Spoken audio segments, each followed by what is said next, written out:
శ్రీనివాసులు అనే నేను రాయదుర్గం పురపాలక సంఘం యొక్క ఎక్స్ అఫిషియల్ సభ్యులనైనందున చట్టరీత్యా ఏర్పాటు చేయబడిన భారత రాజ్యాంగం పట్ల దృఢ విశ్వాస విధేయతలను కలిగి ఉందనని, భారతదేశ సర్వసత్తాక ప్రతిపత్తిని సమైక్యతను కాపాడగలనని, నేను స్వీకరించబోతున్న విధిని విశ్వాసపాత్రుడనై నిర్వర్తించగలనని దైవ సాక్షిగా ప్రమాణం చేస్తున్నాను.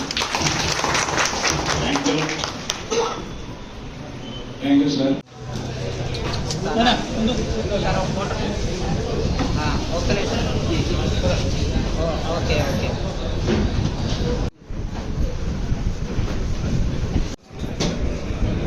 సార్.